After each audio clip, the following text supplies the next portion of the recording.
Division II women's soccer tonight out of the Peach Belt Conference. A big match for the UNC Pembroke Braves at home against the USC Aiken Pacers. The last two matches of the year at home for the Braves alongside Matt Sabatis. I'm Trevor Williams and glad you can join us. A big reason this is important to UNC Pembroke, Matt, is that they're playing for their PBC tournament lives in terms of hosting a game next week. Well, you're absolutely right. Braves are tied with Young Harris for fourth place in the standings right now. The top four teams get to host a quarterfinal match in the PBC tournament.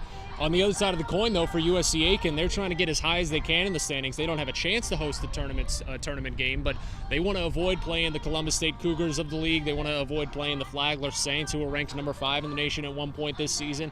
They want to get as high as they can, but this being the last game of the season, they might not have much of a chance.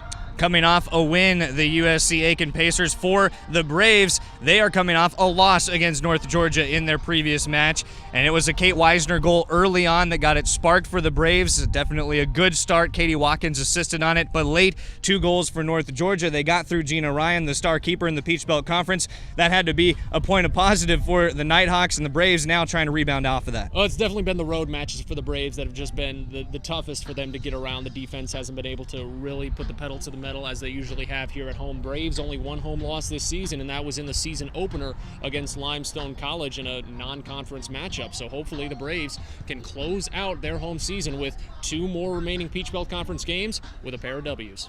But on the other side, it's Catherine McHale for USC Aiken that's going to be trying to make it another rough day for Gina Ryan. McHale leads the team in goals, had one her last time out against Clayton State on Senior Day, and the senior needs a big match this evening. I have faith in the defense for UNC Pembroke, though. I have faith in Gina Ryan. They're going to be a little fired up after giving up 2 goals in the second half to North Georgia. It's understandable, and they've got a beautiful day, a great fan turnout. They'll have a lot of energy coming into today's matchup. Hopefully they'll be able to put McHale down for the count. A special week on homecoming week, and on UNC Pembroke's side, a special midfielder in Christina Stevenson. Lars Anderson, even though she doesn't score the most points on this team, has said she is the best midfielder the Braves have. And it's a lot due to her athleticism. She's just one strong player out there, especially for a midfielder. When her best friend on the team, Stacey Scott, went down with an injury, had to sit out a game, and then has had a minutes allowance through a majority of this remaining portion of the season, Stevenson has really stepped up and proved her worth as a midfielder and as a player overall. Picked up her first game-winning goal of the season, the second of her career in the match against Lander just 2 weeks ago, and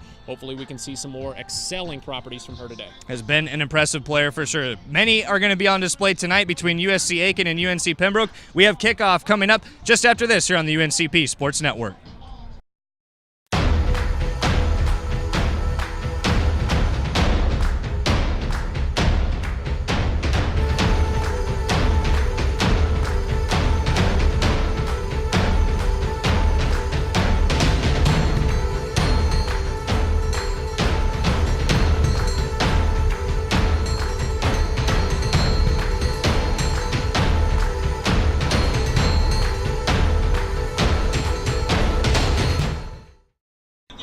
Welcome into Pembroke, North Carolina. It is UNC Pembroke and USC Aiken tonight.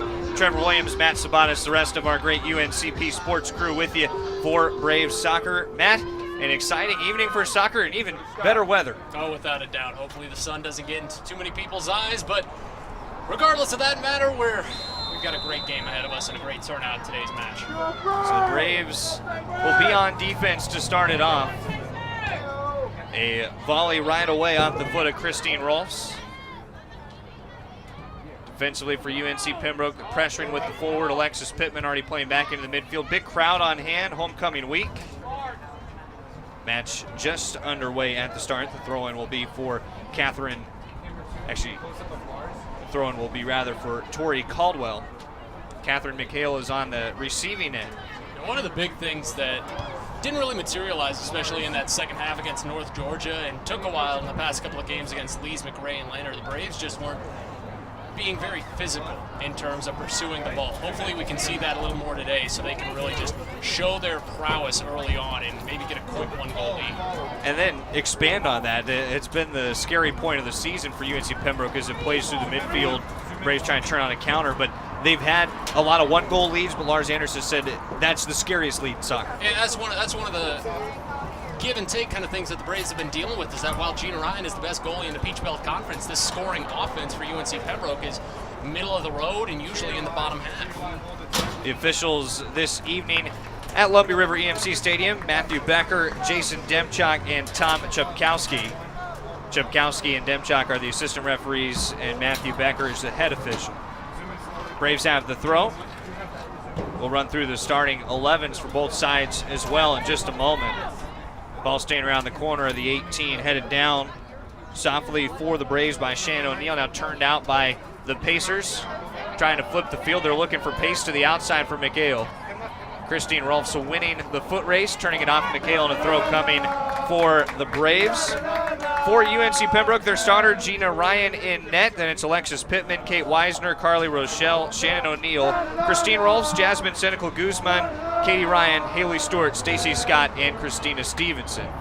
I'm interested as to why Christina Rolfs went for that turn there. I would try and give it to Gina Ryan. Just have her set the pace, because we've seen it before in a few of these home matches. She doesn't always get a lot of good touches when she's in net. This defense has been pretty much airtight a lot of times. Yeah, we've joked with her at times, but does it ever get boring back in the box in long stretches? That Lees McRae game, she touched the ball once. It's absurd. Probably the way she likes it, though. not facing a ton in net. Best save percentage in the Peach Belt. We'll have plenty of time to talk about her today. Through the midfield come the Pacers with it. They are in the dark navy kits. UNC Pembroke white tops and their kits black shorts. And there goes Stevenson. She's really showing her worth. We highlighted her pregame, and she's really trying to make sure that she makes an impact no matter where the ball is going to be placed. Stacy Scott had a foot on it for a moment for the Braves as well. Will be interesting to see what percentage Scott is at this evening, injured against Lenore Ryan. It really hasn't quite been her same self since, although she does lead the team in goals with 6 and assists in 5. You could tell, though, after she sat out the Lees McRae game in the following match against Lander, she was definitely a little more sluggish on the field, especially with the minutes allowance that the athletic trainer Rose and head coach Lars Anderson was putting on her. Hopefully she can contribute today. Here she goes with a big chance. Beautiful combination play to lead her, and you can tell the step is not quite there. That's where you'd see her get into that stride and really run it. It was kind of a light trot for Scott towards that corner. Yeah, you have it in the back of your mind as a player. You want to avoid re-injuring whatever you're dealing with. And for Scott, she knows she's a big part of this team, and she knows that this team could really suffer if she wasn't on the field. Braves getting it into the box. It bounces up to the keeper, Karin Cadwallader, and let's meet the rest of the 11 for the Pacers as well. It is Casey Risch, Sarah Moore, Tori Caldwell, Willa Olson, Bree Empley, Tashiana Kwatowski, Gressa Olson, Catherine McHale, Kennedy Smith, and Amanda Raleigh. So we got both sides figured out. The Braves have Katie Ryan to throw it in on the far side.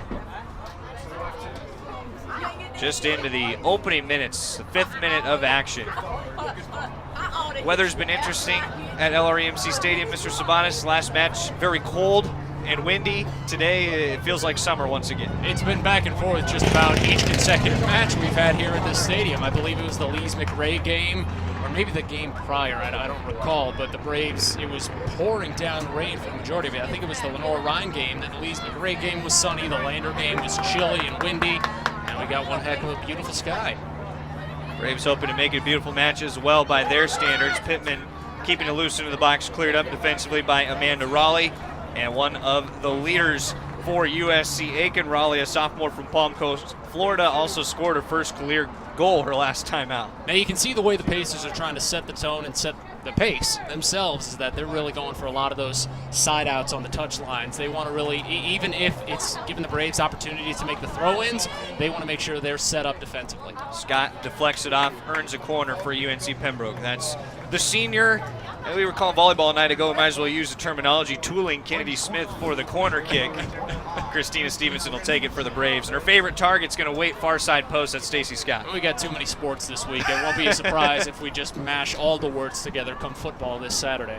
Basketball tomorrow, football Saturday, as you mentioned, on the UNCP Sports Network. Well, and then we have the final home game of the season here on Saturday. Stays headed up at the 6.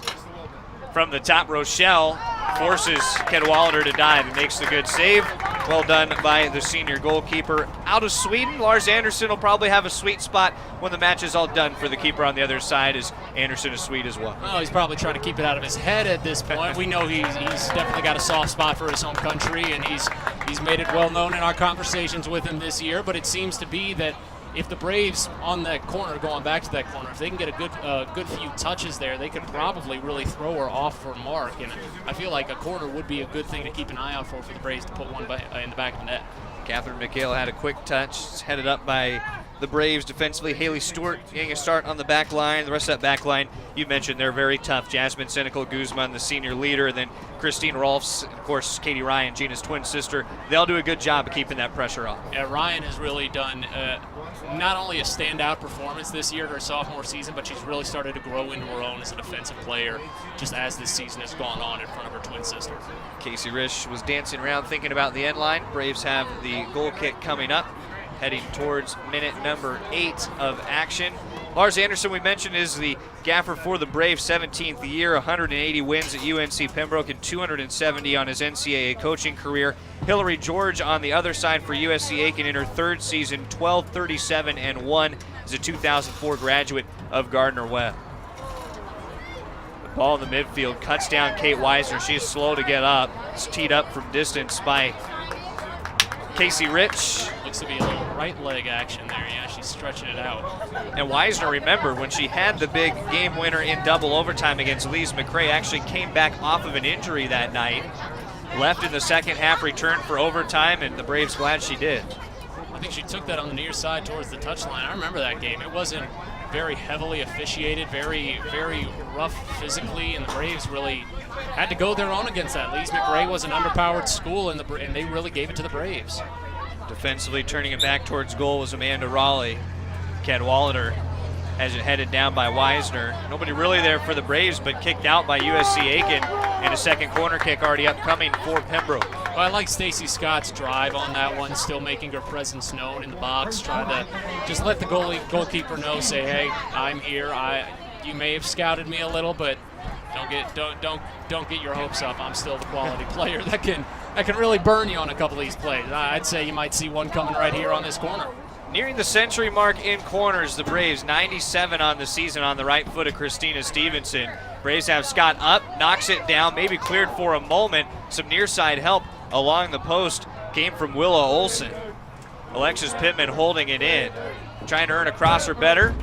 Said it will be a throw, caught up and marked by Bree Epley. Back to that, it's USC Aiken trying to set the pace overall by going with a lot of those throw-ins on the near side touchline. They want to make sure the Braves, while they can get themselves set up, it takes away the opportunity for a corner and lets USC Aiken set up their defense.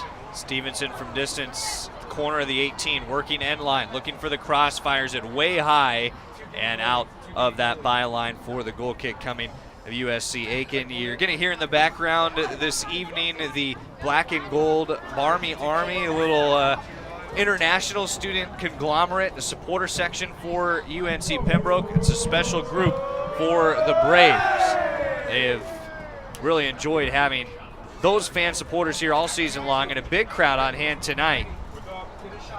Shannon O'Neill working in the middle of the field. She was shouldered up for a moment. Officials will call the first foul of the evening. That's another thing that I mentioned, is that while the Braves need to be physical in this matchup to set their tone early and what they're going to be bringing to the table, USC Aiken's going to need to watch themselves, because the Braves are a smart team. They're well coached, and they know how to assert themselves while not getting called for fouls. Look at the yellow cards and red cards this year for both teams. About equal. Neither team has drawn a red this year. The Katie Ryan takes a lot of these set pieces from just inside the midfield circle. Braves had it deflected up, might have even caught a defender for USC Aiken, but scooped by Cadwallader. I don't know, a lot of these set pieces out of the gate, they're looking very well on point, they're looking well placed, and I think the Braves are just a couple away from finding one past the goalkeeper. They've had a majority of the possession early on. The volley flicks it back towards Stewart. Saw Guzman to her right, Rolfs to her left. Braves turning it through the near side touchline as the crowd continues to funnel in. Pinballing around, Gressa Olson trying to control the midfield. Christina Stevenson pops up. Then Sarah Moore playing it out through Olson. Again, the look to McHale. Ball continues to bounce around. Braves defense having trouble getting possession of it before Guzman clears it back towards midfield. Chance to counter. Alexis Pittman has good speed outside, just undercut by Tori Caldwell. Good overall placement defensively from the Braves in order to set up that clearance, but it seems to be just overall on the front line against these defenders. Alexis Pittman doesn't have some of the high-quality speed that we're seeing from girls like Caldwell on the pitch right now. Scott trying to earn the Braves a little room. Rochelle, the cross goes off of a defender, was able to knock it off of Smith, and then Cadwalder comes around Smith, and Smith provides a little screen for the goalkeeper to pick it up. Lucky spin, and USC Aiken coming away with a close one there. Nearly another corner kick for the Braves. Chance to kick it away instead for Cadwalader. Over halfway through minute number 12.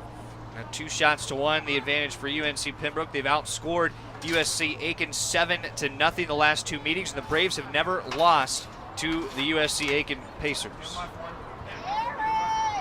Doubt they intend to do so today. It would be a tough showing, that's for sure, for UNC Pembroke. If they cannot come up with the victory, be the kind of demoralizing game for the Braves. And you mentioned, Matt, at the Open that for USC Aiken, it's the exact opposite. It's a confidence-building match in their final regular season match before the PBC. You're absolutely right, and they don't really have much of a chance of really leapfrogging over Francis Marion just due to the overall conference records. If Francis Marion does fall in their last match of the season, this being USC Aiken's final match of the regular season, they could head their way up, and if the Braves do host, there is a chance, some slight chance, that the Braves could be seeing this team again come Halloween time, but you never know. That's one of those situations where all the dominoes have to fall in the right place, and historically, doesn't seem like that would happen. Ball stays in the midfield with Nikeo and then bounces off of Stevenson. Another interesting thing to watch on the horizon is the Saturday's match for UNC Pembroke when they take on Young Harris. Could be the first of what turns into a prequel on Halloween, because on that Tuesday, Young Harris could very well be right back here playing the Braves in the tournament. You could call it almost the play-in game for the Peach Belt Conference tournament, because one of those teams could be the one trying to figure out, are we going to host or aren't we? And obviously, they're both going to be vying for it. It'll be a fun match to be a part of. Exactly. The Braves have thrown it up towards midfield looking for Alexis Pittman. Pittman dances inside room and now streaking. She's 1v1 with the keeper. Alexis Pittman, one step off of Cadwalader. Maybe waited a hair too long. Ball continues to bounce through, and Cadwalader survives the 1v1 scare. And you take it back to that game against Lees McRae, went to double overtime. Pittman had an open net opportunity, and I believe the 86th minute. Wasn't able to connect on that one either. She might be overthinking herself a little bit, but she's really showing a lot of these good flashes of speed for this true freshman, and hopefully she can get another chance. How about darting right down the middle? That's what Shane Richardson, the UNC Pembroke football coach, has been looking for from his running backs, to find some green grass like that. Sign her up, Coach. Pittman's done a great job of it this year for Lars Anderson, a freshman who's hit the ground running from Greensboro. 5 goals on the year, 3 assists, and that was her 29th shot of the season. In minute number 15, opening third of this half. Early on, Matt, it feels like UNC Pembroke right now has good control. They just haven't been able to get a goal early. Oh, you're absolutely right. The ball's been on USC Aiken's half of the pitch for a majority of this contest so far. And beautiful play there from Ryan. Hopefully the Braves can get things going once again. Or rather, that wasn't Ryan, my mistake. That was O'Neal. But as long as the Braves defense can keep making these good clearances, and you see midfielders like Alexis Pittman here and Christina Stevenson, Stacey Scott making attacks when the ball is brought back to the midfield stripe, it really just sets the pace very early. It was a shot from distance by Tasha Kwiatkowski. And Kwiatkowski has changed numbers from what we had on our original lineups. Is wearing number 12, not number 15, as indicated prior to the match. Ball rolling into Gina Ryan, scoops it up, thought about dumping it back out.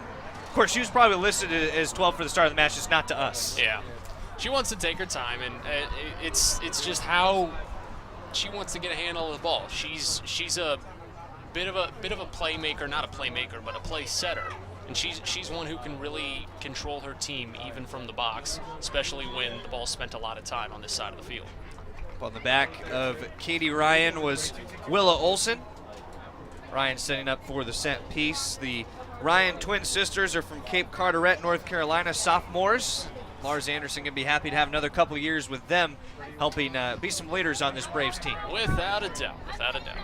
Scott, nice header to move it forward for Pittman. Ball bounces through. It's still loose in the box. O'Neal from the top was about to put another foot on it, but the official called a foul on Alexis Pittman. Called it as Pittman went for the kick. You can see the official motioning that the kick was a little bit high there, about 12 yards out from goal. Yeah, you can understand just a little bit. She had to get a lot of vertical just due to the height of that ball from the free kick, and she's still showing these flashes. That's the thing, going 1-on-3 in that situation with the pair of defenders. Hopefully she can just keep hammering away and maybe get one into the back of the net. Although both of these teams rank in the top half of the Peach Belt Conference in shots and matches, their goal-scoring output not quite where they'd imagine it to be. The Braves have 25 goals on the season, USC Aiken with 19. Look at Christina Rolfs here, just showing Mikhail up. That's a lot of great footwork, simple as that. Tough to do for Rolfs, a junior up against the talented senior from Mahoma, Illinois, scored on a penalty kick last week on senior day. 18th minute just underway in Pembroke. No score. UNC Pembroke has had a majority of the possession. They are the favorites this evening. And another campaign with double-digit wins, and Stacy Scott running along the near side touchline. Scott plays it middle. Weisner, top of the 18. One more step in with a right foot at Cadwalader and scooped up by the keeper. You know, while we've mentioned it already this broadcast, Stacy Scott maybe going a little slower, not as hard when she's trying to make attacks like that. Her longer strides and her slower attacks set herself up to find a proper opening on the cross to Kate Weisner. I like how she's able to see the extra openings that arise from her having to take a step back due to her previous injury. One of the three captains for the Braves didn't want to miss any time for UNC Pembroke. She missed the match directly after Lenore Ryan, and that was Lise McCrae. The Braves had to come up with the answer in double overtime. Alexis Pittman around the outside back, looking for the middle of the field, a little tap back, and cleared away finally by Kwiatkowski. Throwing on the far side. And Matt, when we talk about another 10-win plus season for UNC Pembroke, it's really a testament to what Lars Anderson has done in his 17 years here, the only coach in the history of UNC Pembroke You're soccer. absolutely right. In his 17 years, this is year number 11 in which he's put together a double-digit victory campaign. When we talk to him, you know, sometimes when one game goes bad, he can get a little in panic mode, but the quality of players he's able to coach, bring up, and bring out of this program is just phenomenal, especially considering it's year after year after year for 17 years. That's quality consistency. It's interesting right now to see all of the fans and a lot of students here for homecoming week and getting their first look at the guys you hear in the background, the Marmy Army. Yeah, they gotta get more in on the chants here. I can't imagine how loud this would be right now. We at that point I think we'd just give up the broadcast. Yeah, we would just back it up. You guys could listen to the chants. Let the crowd go. Yeah. It's been a fun atmosphere, and you know it reminds Lars Anderson of playing European soccer. Stevenson trying to feed Pittman on the outside. Quick touch to keep it inside the touch line. Towards the end line, Pittman racing for the cross. Deflects back off of her. Plenty of room now to pass. Chips it up a little bit behind the right shoulder of Kate Weisner. That's one of the things that Pittman could really use a lot of practice on is the cross overall. She did have the cross on the game-winning assist in that double overtime victory against Lise McRae, but it's been one of her weaker suits, especially when you see there she had a lot of time to set that cross up and just put too much power behind it. It's one of the things as she grows with that ability, it's going to be a huge part of her game just because of her pure speed. Her ability to get to the cross opportunity is by far maybe the best in the Peach Belt Conference that we've seen. The speed just carries into it and sometimes puts her off mark. Jasmine Senecal-Guzman deflecting out of play in the first corner kick coming for USC Aiken. Corner kick breakdowns for these two sides. Aiken's been out corner kicked by its opponents this year, 64-55. The Braves, as we mentioned, have had 97 and now giving up their 60th of the season. It will be taken by Tashiana Kwiatkowski from the far side flag. Just past 20 minutes in Pembroke. Kwiatkowski offers it up over the top of the net. No trouble for Gina Ryan. 4 shots for the Braves, just 1 for USC Aiken. And Ryan so far has not had to make a save. You can tell how hard USC Aiken is going to try and utilize those corner kicks with how close Kwiatkowski was going with that one, and obviously just hooked it a little to the right. She spotted that fairly well overall power-wise and could have given her offense a decent chance, but when you're going that close to the end line, more often than not, it doesn't work out for you. The wind is blowing lightly across the pitch from right to left on your screen. Down towards the corner it goes. Throw coming for USC Aiken. Cadwalader made a long run out to see if she could get to it with her feet. We'll be glad to have her teammate Tori Caldwell come down and throw it in instead. Be careful as a goalkeeper. You don't get too far away from frame when the Braves are on the attack. Quick team that can counter it. Lots of pressure around McHale. Able to work it back out to Caldwell. Up into the midfield, but Katie Ryan steps up into the touch. Chance for O'Neal to play to the top of the 18. Rochelle, it's been a one to Weisner. It's offered high over net and out of play. So UNC Pembroke, mentioned the 10-4-1 record, 5-2-1 in the Peach Belt, currently in the 4th, 5th place spot right around there with Flagler and Georgia College around the Braves. On the far side, Kate Weisner looking back towards the 18th. Missed her opportunity a little bit for Cadwalader. Cadwalader surveying for a little bit of room. Tosses it up towards midfield. Played at the feet by McHale. Another high ball. Stevenson tries to half volley. Settled up on top of the leg of Sarah Moore. Moore trying to turn it outside, does so, trips up a Brave. Advantage has been called for UNC Pembroke. Pittman challenge at the top of the 18. Has it moved off, and the referee signaling a foul. It is direct outside the 18, but the Braves are going to have an awesome set piece coming up. That's a good spot for a free kick. Fairly good position, and you can see the physicality that Pittman is starting to bring to the table. Still at the top of the box and still with an opportunity, having to go 1-on-3 in a situation like that. She's still placing her feet in proper positioning and still just exerting power on the floor. So Christine Rolfs will have the line backed up.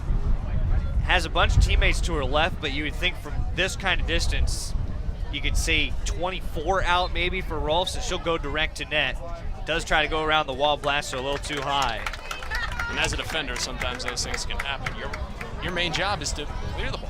You never really, from that close of a distance, you're never really tasked with going on net. Certainly they liked the power that Rolfs offered, and that was the hope, was that she would be able to cram it into the upper 90. On the far side, Rochelle holding the ball in. No, they will say a throw for USC Aiken. 24th minute coming and going in Pembroke, no score. Braves a ton of one-goal decisions this year, either side with a goal in the early stages. Shots have been heavily in Pembroke's favor, 6-1. O'Neal countering it with Pittman. Pittman, the stutter step outside, blazes past Caldwell. Towards the end line, the freshman on the cross. Finds Stacy Scott with a header. Back to the far side post, but Cadwalader will be able to run it down. You see, and that's the difference between Pittman and Stacy Scott. When we saw Pittman's speed there, she wasn't able to fully assess the situation and properly set up the cross to Stacy Scott, while prior in this early first half, you saw Stacy Scott slower roll a little bit before reaching the box to find Kate Weisner on a good cross. Weisner just wasn't able to put it on net properly. Ball in the midfield with Pittman settled at the feet. Outside to Rolfs, along the touchline, rolls to the feet of Kennedy Smith. Through the midfield with Caldwell, step to her right. Again, the Braves look to undercut one. Whistle comes, foul against USC Aiken. All the fouls are early, seemingly, against Aiken. I think just one on the Braves side to Alexis Pittman. Well, the physicality is surely increasing, and that could be something that Lars Anderson might have to keep a hesitant eye on as this game continues to roll into the later minutes. While it does give the Braves more free kick opportunities, it seemed to be that a lot of their great chances haven't been coming from these free kicks, but more from the corner kicks in general, and just a lot of the moves that Stacy Scott and Alexis Pittman have brought to the box. The free kick is just to the left of your screen. It's high into the box. Headed up by Tori Caldwell towards the touchline. Oh, they'll say off UNC Pembroke. Thought Caldwell was the last to contact it, but instead she throws in.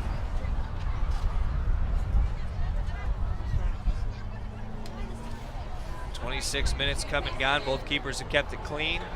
A little scarier night to start in between the pipes for Karin Cadwalader.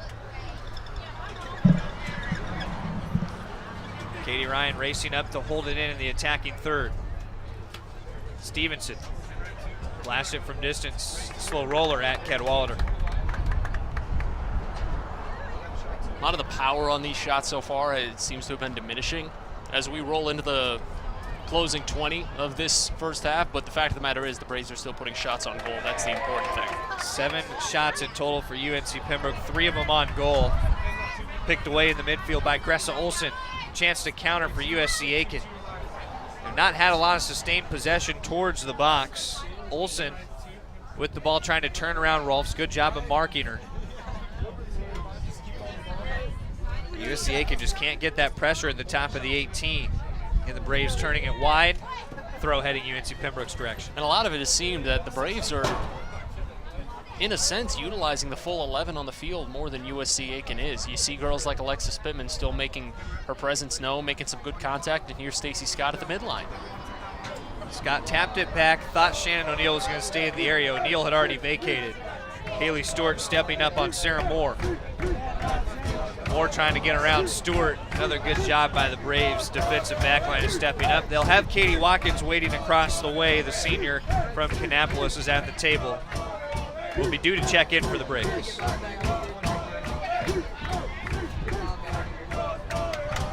Be interesting to see who Watkins goes for. Stacey Scott had to exit early at North Georgia. I'd have to assume Watkins at this point, or Stacy Scott from Watkins. It could be a dark horse for Alexis Pittman, in all honesty, because she's really given it her all in this one. Or looks like we're both wrong. Shannon O'Neill for the Braves heading off, but there is Katie Watkins as promised in for the Braves. A goal and assist this year for the senior. Playing without her sister on the team this year. Amber was with the Braves a season ago. I think Katie's had to learn this year how to play without a family member on the club. It'll be Cadwalader to kick it away from goal for USC Aiken. 4-11 on the year. Lars Anderson's given the Pacers a lot of credit, though. He says they're a very good side, the kind of side that could pull an upset on an evening like this. That's one of the great things about Coach Anderson. He's been around this team and this league so long. He knows the ins and outs, the entire coaching staffs, the history for a lot of these guys, and it really helps in just his overall coaching style and leads to a lot of that respect that he just brings to the table. Just what a great guy. McHale finding a little room in the midfield to lead it off with Bree Epley. I can't echo that enough. A fun guy to talk to. You're going to have a couple minutes to talk to him, but you will learn something when you get together and talk with Lars Anderson. Look at this speed from Senecal Guzman. Countering for the Braves. Pittman on the other end. If this ball stays in the middle, it's well set up for the freshman. Trying to get past one more. It was the left foot of Kennedy Smith disrupting the play. Great defense overall. They went about on like a pincer move almost to close off Pittman and take away the lane she had on the goal. But now this gives the Braves an opportunity with the throw-in to really get something going. I did like that breakaway opportunity because you had two of the fastest girls on the team in Jasmine and Alexis Pittman. But USC Aiken's really putting together a good defensive front. A pretty ball up from Jasmine Senecal Guzman to give the Braves a shot. Another loose ball inside the 18. Pembroke has created plenty of pressure inside the penalty area. McHale challenged by Katie Ryan on the far side. Ryan hits the deck, no whistle. Official's going to let it go. Both sides are vying for the ball. Again, back in the Braves' direction, the first substitution upcoming for Hillary George and her USC Aiken Pacers. We will not get to come in yet. Stacey Scott with the cross. Footed by Watkins. Left-footed shot up into the hands of Cadwalader. And that was a quality play by Watkins. She had the wherewithal to first settle the ball, and she knew where the defense was placed. She knew she had a couple of extra seconds to switch foots and make a good attempt at that one. Unfortunately, it just wasn't placed properly on net. Watkins with just one goal this year, but does have 13 in her UNC Pembroke career. Scored 7 as a freshman in 2014. Ball rolling out softly wide, and subs for both sides at the table coming in. For UNC Pembroke, you can start with Riley Searing, the freshman, to give a breath to Kate Weisner. For USC Aiken, they are bringing in Amanda Giordano. Now you gotta assume 2 substitutions throughout this match already, and Stacey Scott still on the pitch. I'm interested to see how much longer she'll be on here. if for the entire first half. Well, the Braves team mantra is 18 and 17. They're not a particularly large side. The roster for USC Aiken, not everybody traveled today, but it sat at 27. Certainly got at least more bodies to beat up on each other in practice. That's for sure. They do like the 18 they have. I'm sure they wouldn't mind a few more, even though Lars Anderson won't say it outright. Well, I was going to say, if you're currently ranked 4th in your conference in one of the better conferences in the nation, you've put together quality matches against nationally ranked teams, I think bringing only 18 girls to the table, that's something to be proud of. They're a very talented 18. Watkins leaving it back to Stacy Scott with the right foot. Sent it back into the box, was cleared out. Katie Ryan holding on to it for the Braves. Looked for Scott. Volleyed instead by the new addition, Amanda Giordano. She came in for Casey Risch. We were talking about Scott. It seemed to be that the Braves are trying to feed her just a little bit more. I don't think she scored a goal since she went down with that injury. Hopefully she can get that little spark in her if her teammates feed her more. Here comes a chance. A step outside for Scott. Keeper way off her line. Cadwallader knocks it down. And now to the feet of Giordano. It's probably the best chance we're going to see, I'd say, for the rest of this half. Scott got the half step ahead, had the corner. Cadwallader with the angle to get to Scott. A foul against UNC Pembroke, their second of the half. It was on Katie Watkins, just a little too much contact. Mentioned the physicality in this game. I think the refs might want to crack down a little bit, and they're starting to do so ever so slightly. I think that's only the second foul for the Braves in this matchup, and let's see how it affects the pace of play, honestly. If you're going to do it and start cracking down before the half, not a bad time. Try to calm down both sides. We've seen the last couple home matches for the Braves get heated, and that's because underdogs have come in and had opportunities against UNC Pembroke. They start to get that swagger a little bit. You wonder when that's going to set in for USC Aiken, because they're holding in there in half number one. Well, it goes back to the 18 and 17 hashtag that we're talking about. The opposing teams come into this house, they see the minimal number of girls on the bench, the small number of girls dressed out, and they say, hey, if we wear them out just ever so slightly, their bench might not even have much of a chance. Another two subs waiting at the table for USC Aiken across the way. The scorers sit heading towards the final 10 minutes of the opening half. Braves have controlled the story offensively, 9 shots to 1, 4 on goal. USC Aiken has not challenged Gina Ryan with a shot on frame yet.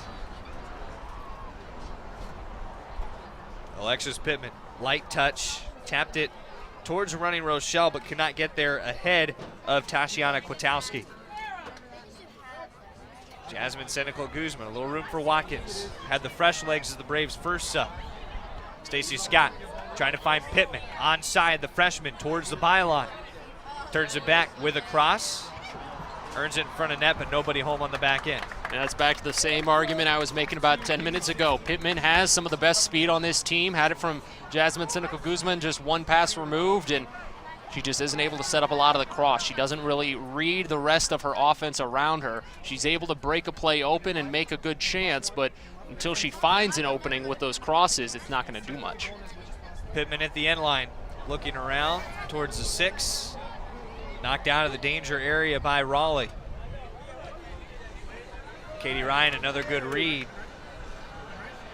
Pittman trying to stay on sides. I think she thought she would be off anyways. Was looking at the side judge right away. Looked to be she would have been either way. So good move, good read, and honestly, even with the speed, I don't know if she would have gotten there in time. It wasn't going to be a good acting job, that was for sure. She looked right to the assistant referee as soon as she realized that counter was coming back. 2 subs for USC Aiken.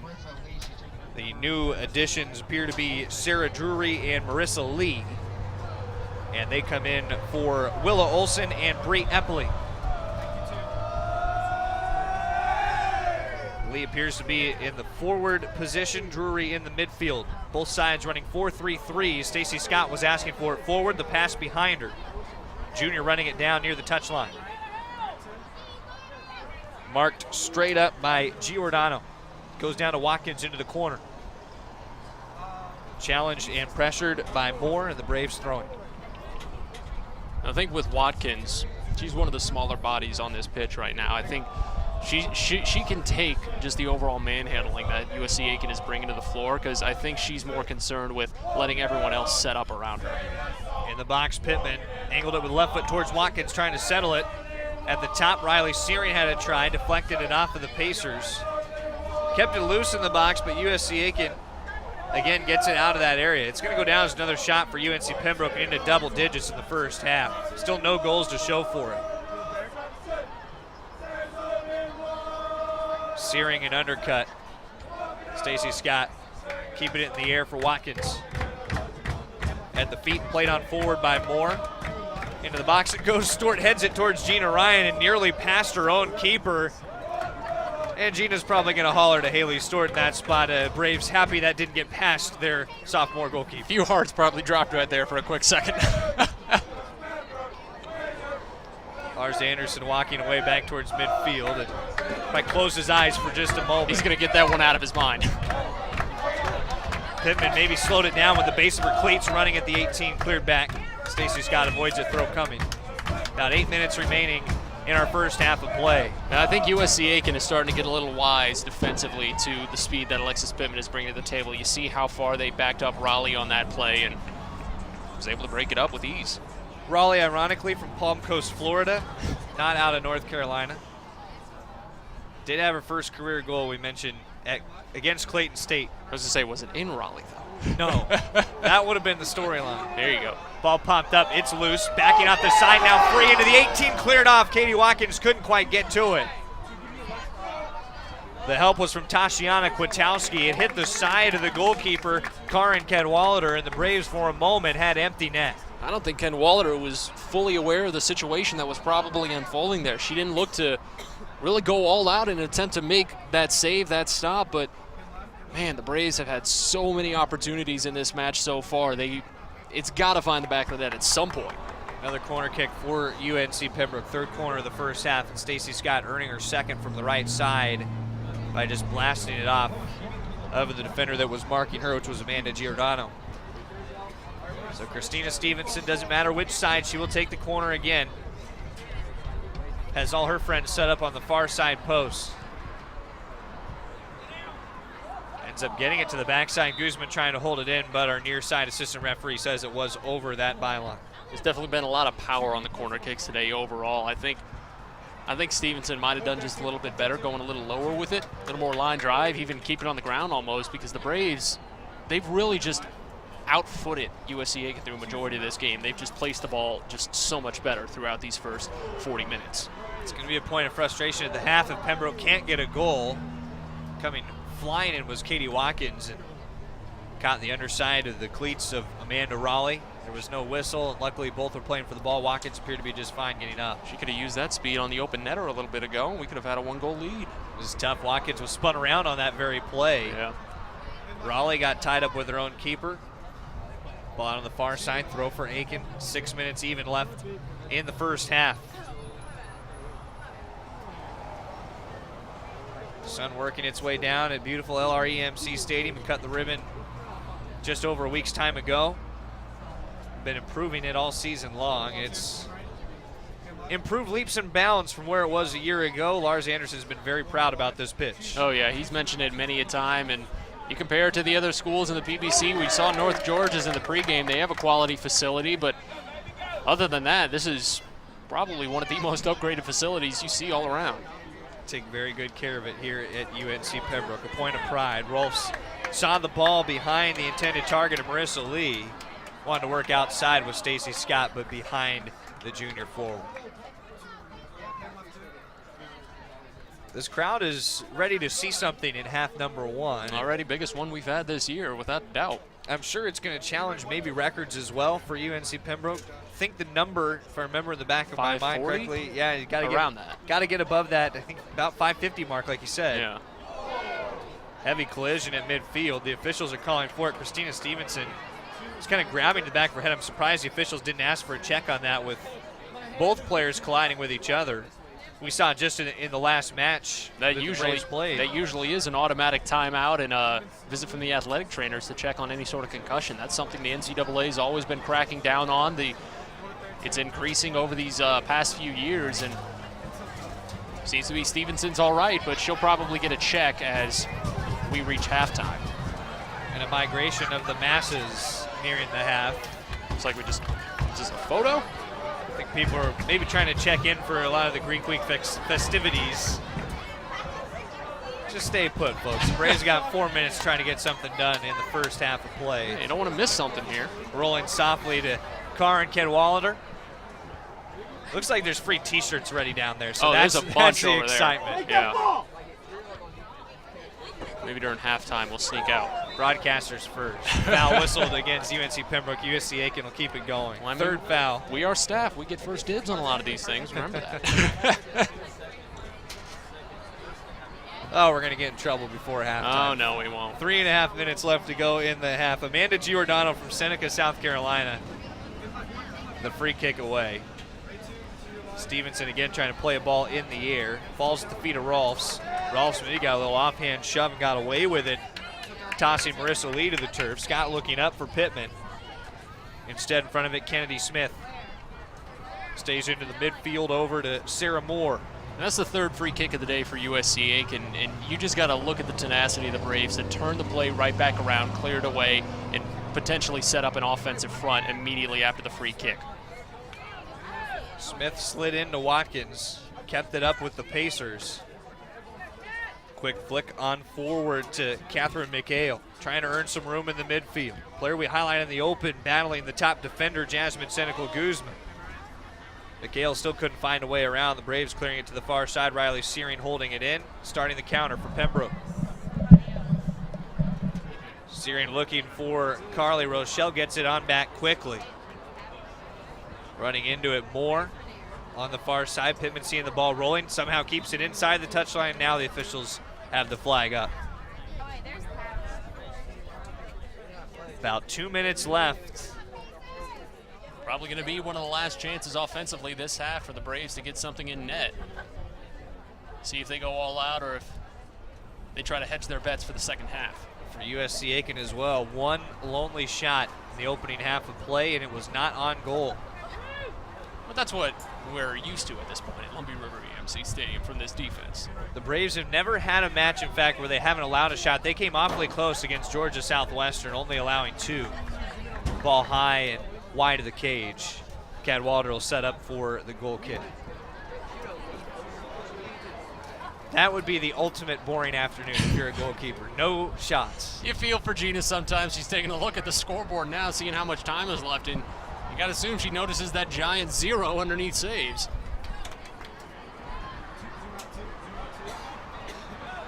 Katie Ryan through the midfield looking for Stacy Scott. Scott turning it inside. Trying to find the feet of Pittman in the passing lane with Smith. Nearing a minute to go in the half. Marissa Lee, who has a substitution in, has it stolen away by Christine Rolfs. Tough play along the near side. Rolfs earning the throw in for UNC Pembroke.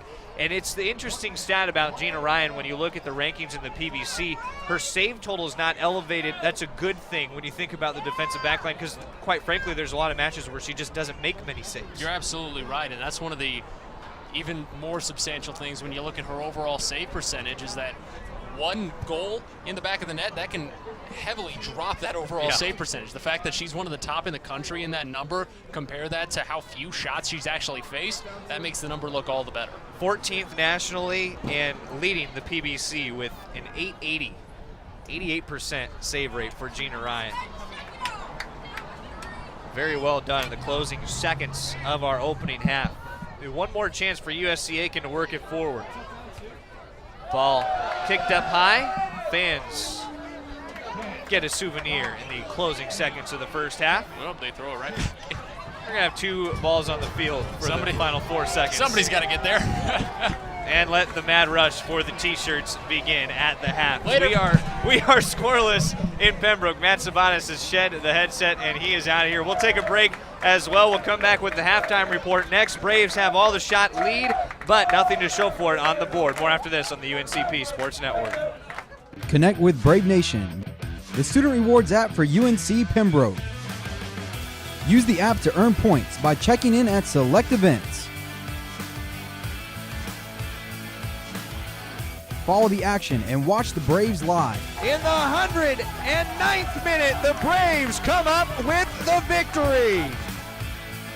Don't forget to check in at events to earn points. More points equals more prizes and chances to be selected for in-game promotions. Set up notifications on your phone so you don't miss out on exclusive experiences. Share your check-ins with friends on social media and keep earning points. Download the app, attend events, and get rewarded. I guess sometimes things just happen. Devastating things. Your whole world changes in an instant. That's what happened to me the day my mother had a stroke. I'm Paul George, and I want you to spot a stroke fast. F, face drooping. A, arm weakness. S, speech difficulty. T, time to call 911. Protect the ones you love. Spot a stroke fast. I knew that there was an opportunity to have my college paid for if I was good enough to play baseball at that level. That was going to make a big difference in my family. D2 baseball gave me an opportunity to play at a high level and to get an education that's going to be valuable for me throughout the rest of my life.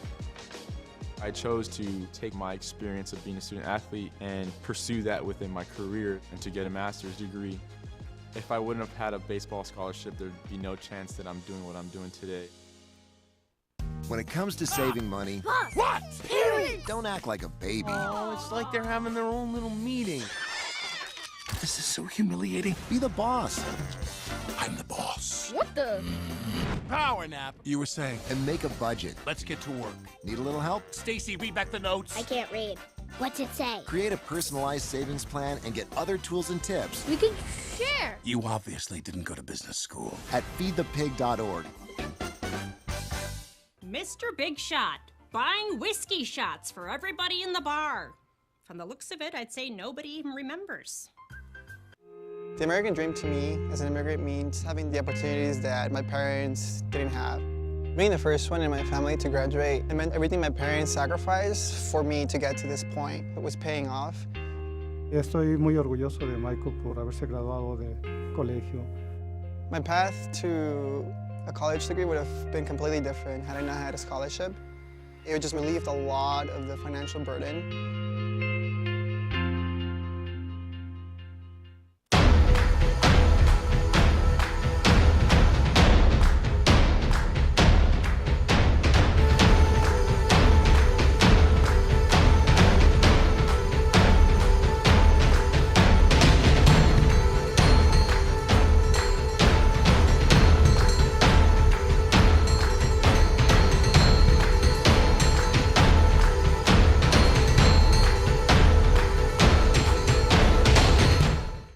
Connect with Brave Nation, the student rewards app for UNC Pembroke. Use the app to earn points by checking in at select events. Follow the action and watch the Braves live. In the 109th minute, the Braves come up with the victory. Don't forget to check in at events to earn points. More points equals more prizes and chances to be selected for in-game promotions. Set up notifications on your phone so you don't miss out on exclusive experiences. Share your check-ins with friends on social media and keep earning points. Download the app, attend events, and get rewarded.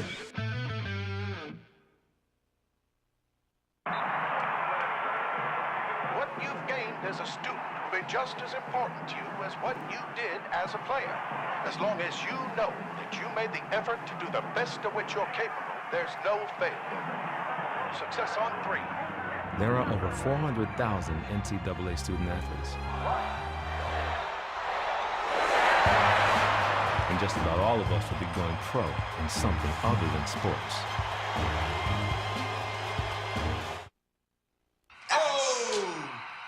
Checking your fantasy league? Nah, just my 401k statement. Nice. Where'd you find the money for that? I just been saving a little every month. I can't seem to save anything. Well, what about all this? What about the money you're spending? What money? It's gone before I can get my hands on it. I got a pizza for a Todd. Hey, can somebody spot me? When it comes to financial stability, don't get left behind. It's 547. Get tools and tips for saving at feedthepig.org. Welcome back to Pembroke, North Carolina. At the half, no score between the UNC Pembroke Braves and the USC Aiken Pacers. Matt Sabanis and Trevor Williams with you. Matt, major control by the Braves in the opening half. They had the majority of the shot attempts, but still nothing to show for it. Yeah, that's the biggest issue overall. Like, they've really just been, I'd say, 75-25. The ball has been on the Pacers side of the pitch throughout most of this game. The Braves have had a lot of good opportunities. I believe 2 open net opportunities, but the defense just wasn't really able to provide an opening for the Braves to find. There were a couple of miscommunications here or there, but you got to assume if things continue in this same trend, we're not going to be sitting into an overtime matchup. It's going to be a Braves W. Well, UNC Pembroke hoping to add to what's been a 7-0 goal advantage over the last 2 seasons against the Pacers, a team, again, that UNC Pembroke has never lost to, 13-0-3 against USC Aiken. A couple of your leaders, Kate Weisner and Stacy Scott, each with 2 shots, 1 of those 2 on goal. 1 shot for Alexis Pittman, 1 on goal, 1 each for Carly Rochelle, Christine Rolfson, Christina Stevenson, none of those shots on goal. Katie Watkins, one of the subs for the Braves in first half action, had 1 shot, and it was on frames. 4 shots on goal of the total 10 for UNC Pembroke. 1 single shot for USC Aiken, and that was for Casey Risch early on in the match. That's all that the Pacers have had to show for it. They have come up with 4 saves from Karin Cadwallader. That's where we stand at the half in Pembroke. No score. We'll take another timeout. We'll come back, get you towards second half action in the Peach Belt Conference on this Wednesday night on the UNCP Sports Network. We often get the question, where does the money go? More than 90% of NCAA revenue supports 89 championships and more than 1,100 member schools that give $2.7 billion in scholarships each year. Look around you. There are more than 450,000 student athletes competing every year, succeeding on the field, in the classroom, and in life. Bottom line, we put our money where our mission is.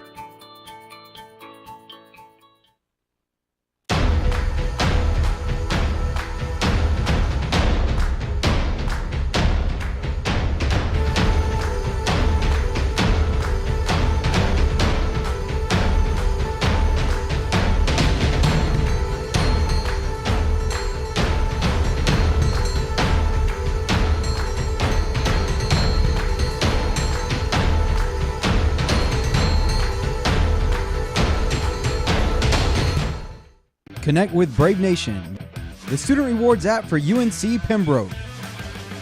Use the app to earn points by checking in at select events.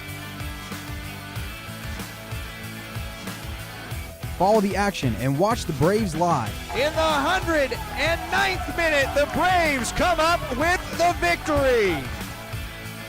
Don't forget to check in at events to earn points. More points equals more prizes and chances to be selected for in-game promotions. Set up notifications on your phone so you don't miss out on exclusive experiences. Share your check-ins with friends on social media and keep earning points. Download the app, attend events, and get rewarded.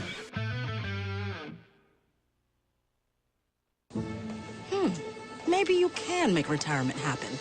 After all, you made her college years happen. Opening that education savings account when she was little. Spearheading a campus tour. And another, and another, and another, and another. Bam! Deciphering financial aid. She was like, what? And now she's like, you aced planning for college. Now get the tips you need to get on track at aceyourretirement.org.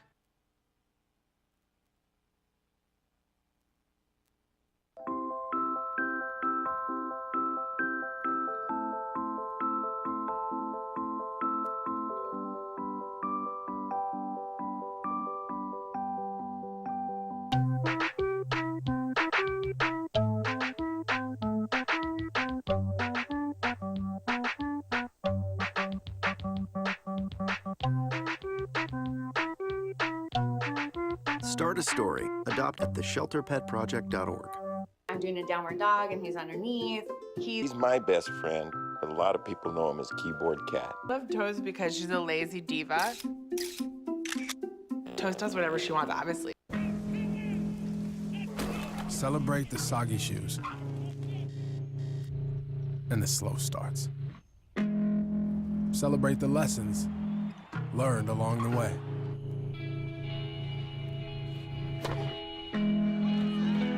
These are the wins. Not the shiny, nail-biting kind. These are the last a lifetime kind.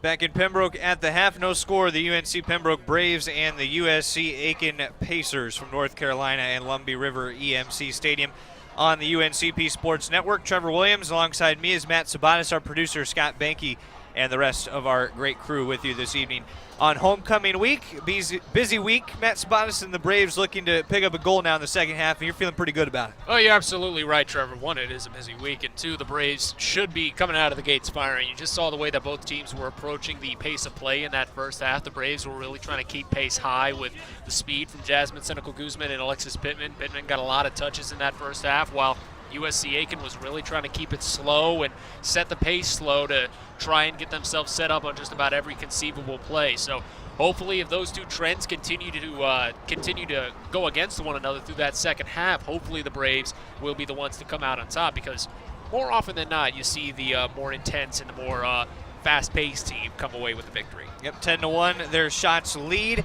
Right now, I remind you that if you've ever wondered why our sponsor, Lumberton Chevrolet Buick Cadillac GMC, has such a long name, one reason is the tremendous variety of cars and trucks they offer to meet every need.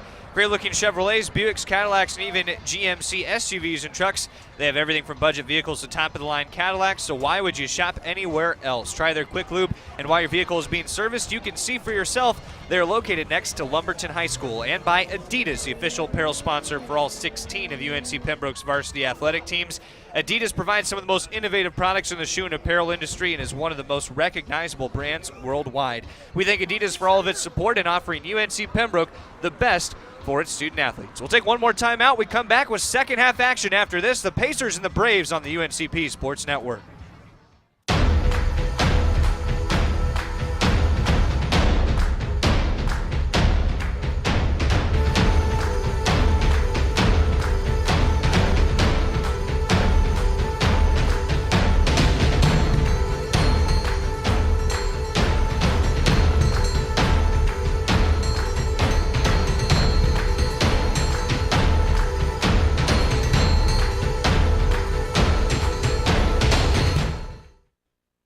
Connect with Brave Nation, the student rewards app for UNC Pembroke.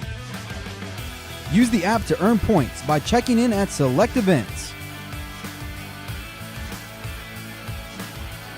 Follow the action and watch the Braves live. In the 109th minute, the Braves come up with the victory.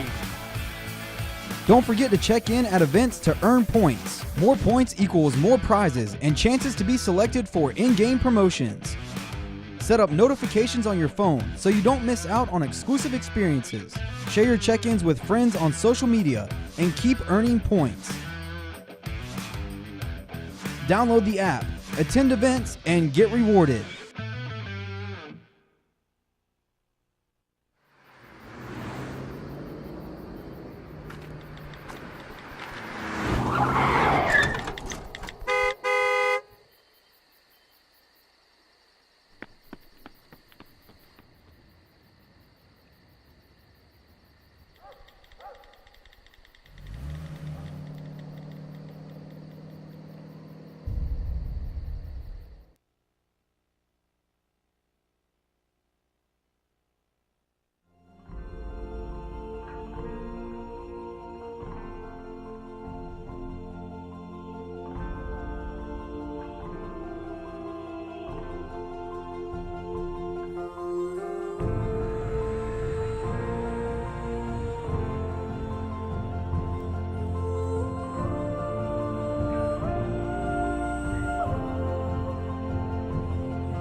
Back in Pembroke, North Carolina, no score after one half of play. Trevor Williams, Matt Sabatis, the rest of our UNCP Sports Network team with you. And here we go into half number 2. Scoreless right now, the Braves looking for their first goal. 10-1, their shot advantage in the first half of play. Think pink night for the Braves as well as homecoming week. And we start with the second half. Our clock will wind up from 45 minutes and continue on. Shannon O'Neill and Christina Stevenson wait over the ball to start for the Braves in the second half. Our clock will be just a couple seconds behind for a moment, but we'll get you there. On the far side, the ball to roll to the touchline. Throw be coming for UNC Pembroke. We switch sides. The Braves move right to left across your screen. Left to right for USC Aiken. We'll battle the sun for the opening minutes of the second half as well. Ball free in the box. Cleared off for a moment by the Pacers. Throw will be coming still in that direction. Into the box goes Alexis Pittman, a left foot. Tapped out to the top of the 18. Christina Stevenson dancing around with the top of the box. It's a quick touch back from Kate Weiser, looking for Pittman. Cleared back towards midfield, rolls off the back of Haley Stewart. Jasmine Senecal Guzman, again trying to play to the midfield stripe. Picked off by Gressa Olsen. Room for Olsen to carry before Stevenson is able to back it off, take control of possession in the midfield for the Braves. USC Aiken just trying to get an opportunity to work a shot. They've had a shot in probably seemingly 25 plus minutes. Here's probably their best chance if they can get a good setup. Olsen able to tee it up back from distance. The Braves watch it sail high, but finally a shot, yes. Sarah Moore had the offering off her right foot. Probably one of the best chances they could get through a majority of this full contest, as long as the Braves defense can reset themselves and reassert themselves. It didn't seem like Jasmine Senecal Guzman was properly set and properly prepared for that one to come across. She probably just has to settle back into her laurels for this half. Yeah, both teams are going to knock the rust off after the intermission. USC Aiken's come out with a little better possession onto the attacking half of the field in the opening 2 minutes. Ball bouncing through and scooped up by Gina Ryan. So give it a second shot for USC Aiken. Still no save required for Ryan, so she remains saveless on the night. Nice play in the air by Casey Risch. Had the only shot in the first half before Moore's try right away in the second period.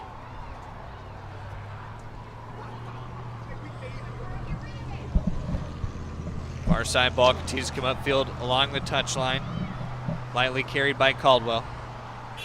One tap through, a look ahead for Tashiana Kwiatkowski towards the end line. Gets around Stewart. Ryan with the hands making a catch right next to her twin sister Katie. No, you weren't seeing double. O'Neill turning the field for the Braves. What a counter this is. A leave outside for Weisner. Chance to work the corner of the end line for a cross. Directs it back in, crosses in, but hits the side of the net.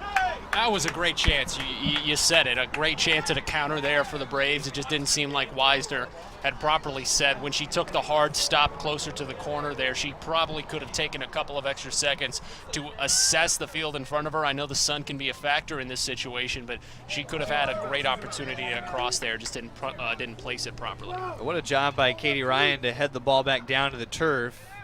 O'Neill pinpoint passing to Pittman. Pittman falls down to her side.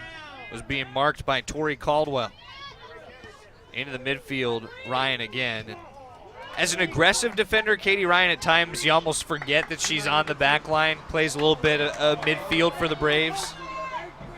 And right now is playing more in a midfield spot. The Braves looking more like a 3-3-4 setup, if you will. She's getting to that ball just as fast as she can. The fact that she's usually one of the first Braves to make a touch when it gets out of the goalie's box is something you don't usually see from a lot of other teams. I think this is the thing that Lars Anderson has alluded to. He said we've been playing a little bit of a different formation at times in the second half of this season, and he hasn't given it all away, but right now the Braves have more like 4 forwards with Ryan creeping up into the midfield. It's like I was saying about 10 minutes into the first half, the Braves do a much better job of utilizing all 11 girls on the pitch, no matter where the ball is.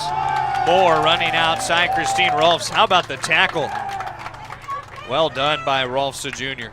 She's got the power, the strength, and the stability to pull something like that off. You usually can't see someone like Katie Ryan pulling that off. Concord, North Carolina, the hometown for Rolfs. Repping it for Concord early on in the second half, opening 5 minutes. A shot from distance again. Ryan to her right side to make an effort to it. Could have been wide of the post, but deflected off of Gina Ryan for a corner kick. Well, she's definitely having to put a little more work in. Well, no matter what she has to do, she's going to have to put more work in compared to the first half. But you got to assume the Braves defense needs to reset themselves, because while Gina Ryan is fresh no matter what time you place her on the field, the defense should be fresh all the time, especially with the numbers and position they put up last half. Cassie Risch had the last shot caught by Gina Ryan, and the corner kick came from Tori Caldwell. So no trouble for the Braves. One Ryan to another, slingshotting it out of the box. Katie Ryan racing down the middle of the field. Two players get tied up. Kate Weisner asking for a foul, and looked like she then caught legs with a pacer as well. The ball's all the way into the box for Carly Rochelle. Right-footed shot, batted up off the crossbar and out of play. Nearly bending it in was Carly Rochelle. Beautiful save, but going back to that issue with Weisner, I believe it was Epley.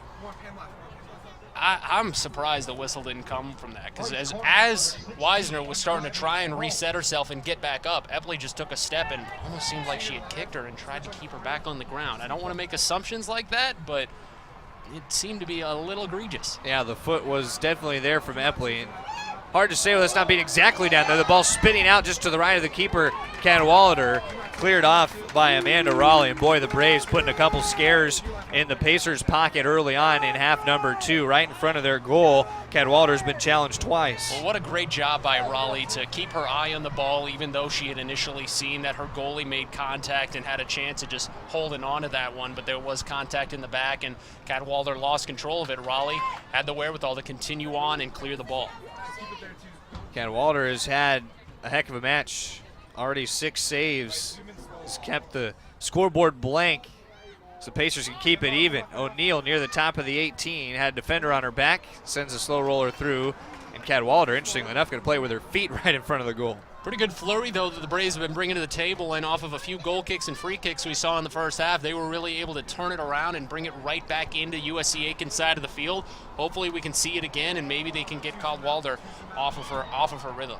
It's kind of like they got that switch flipped on just about 2 minutes ago, and it started with that big counter. The Braves brought back the other direction, energizer for the offense. O'Neal batting it in the midfield. Carly Rochelle, chance to turn it up. Pittman trying to beat it with one step. Turned around and back away by Kennedy Smith. Lars Anderson racing to help out on the far side, settling at his feet for the throw in to Christine Rolfs. Lars Anderson not going to be bothered by the cooler temperatures second half. He's got just shorts and a jacket on. Some of the folks have spent more of their life around this region. When it drops below 50, it feels like deep winter. You and I know better, though. We're smarter. And Lars from Sweden. He's definitely, he knows better definitely too. The furthest north of any of us. Ball being volleyed through to Haley Stewart. Knocked out of play, throw-in coming for UNC Pembroke. Into minute number 54 of our second half action. Over the back of Katie Watkins. Down towards the 18, running into it. It's Carly Rochelle. Tapped out of play by Casey Risch. Great job by Rochelle and Pittman there, though, to go on both sides of Risch to make sure that she didn't really have an out to either go off of one of them or set up a cross. Regardless, good play overall from the Braves to set up their offense. In the far side shade, corner of the 18, Katie Watkins able to earn the corner for UNC Pembroke. Finally got it off of Casey Risch. This was a change we saw the Braves make their last time at home, which they went to Christine Rolfs in the second half for corner kicks instead of Christina Stevenson. They do the same look tonight. Shadow's really stretching now. Let's see if the sun plays a factor. Rolfs firing in from right under the sun. Senecal Guzman got a header to it for a moment. O'Neal trying to keep her leg up. Has it caught and ran out of the box by Bree Epley. physicality increasing. Catherine McHale running with it to the far side before USC Aiken gets the throw.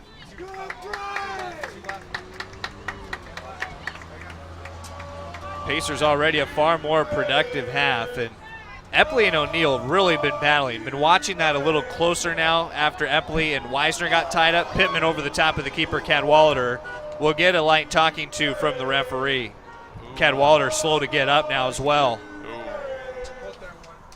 And you wonder if Pittman caught Cadwalader at all. It looks like she might have got anywhere on the upper half of the torso. I'd venture a guess towards maybe even the head, because it doesn't look like Cadwalader's really putting anything anywhere else other than that top half of her body. Well, we'll watch to see. The official has not stopped the clock yet. And he is now going to stop the clock, so we will see that stoppage, and they'll call to the athletic training staff to go ahead and take a look at the goalkeeper. Honestly surprised it didn't come sooner, but...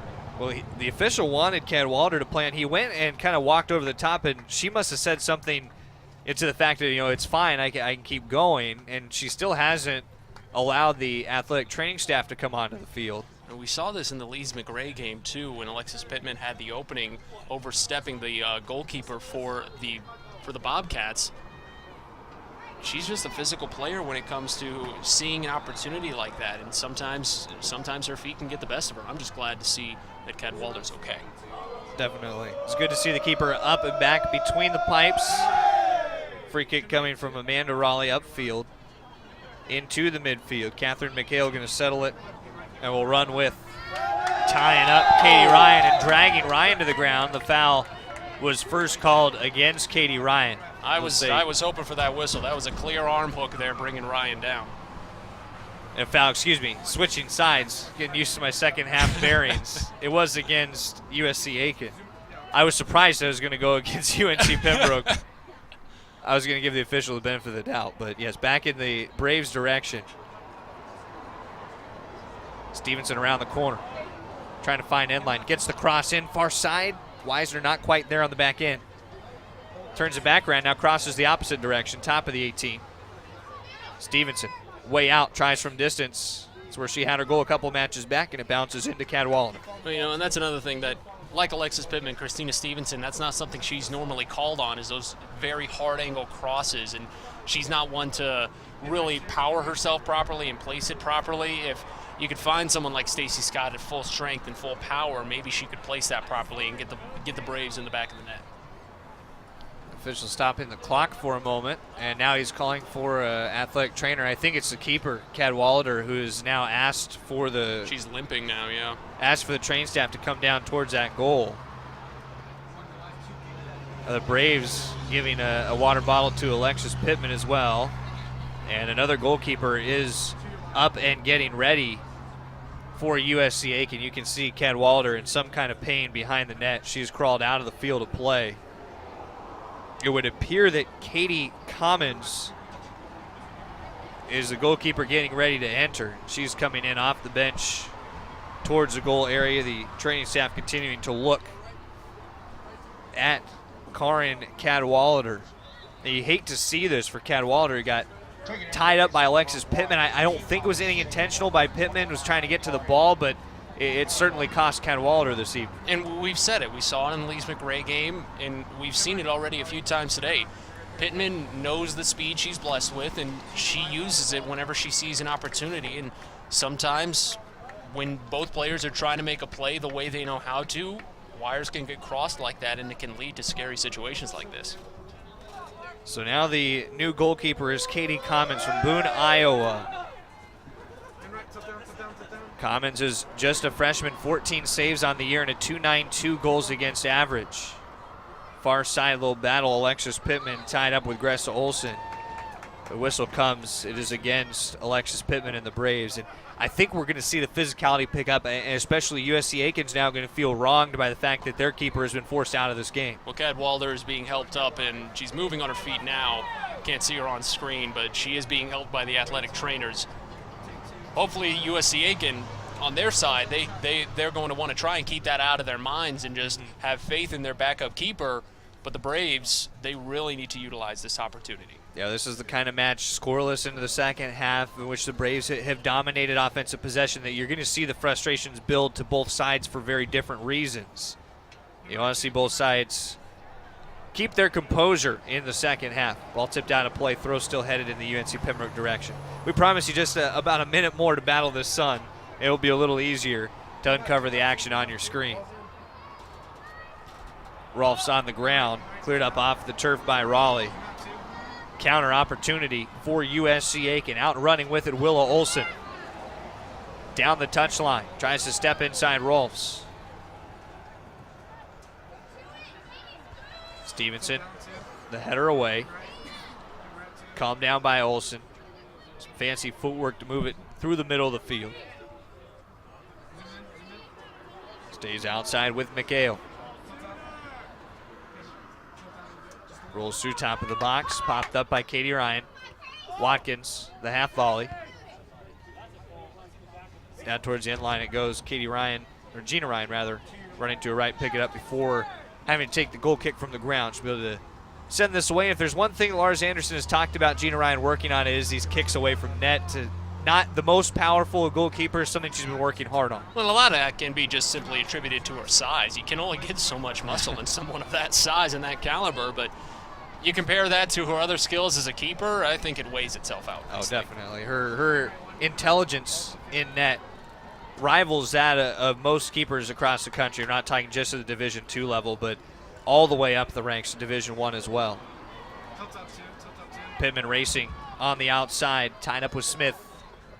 The good battle continues into the corner flag, and Smith turning it out to her right side. Great job from Smith going toe-to-toe on that one. We've already seen multiple times this match Alexis Pittman just outpacing every pacer she's gone toe-to-toe with, and just an overall good setup to keep the attempted cross out of the hands of Pittman. First 15 minutes of our second half have come and gone. This game's starting to feel like the Lees McRae match for UNC Pembroke. The full volley try for Kate Weisner just misses. You know, you're absolutely right on that fact, Trevor. It was, like I said during halftime, probably a 75-25 set in favor of the Braves on the opponent's side of the pitch, and they just weren't able to find one in the back of the net. They had multiple attempts, multiple flurries of shots on the keeper, but nothing was just able to materialize. And similar to the way Alexis Pittman set up the game-winning goal for Kate Weisner, it was just a lot of mishandled crosses. First substitution in the second half that's not for injury for USC Aiken is Sarah Drury for Willa Olson. Karin Cadwalder, the starting goalkeeper, is out after taking maybe a kick from Alexis Pittman on a play that never got a whistle. Away from the end line by Amanda Raleigh.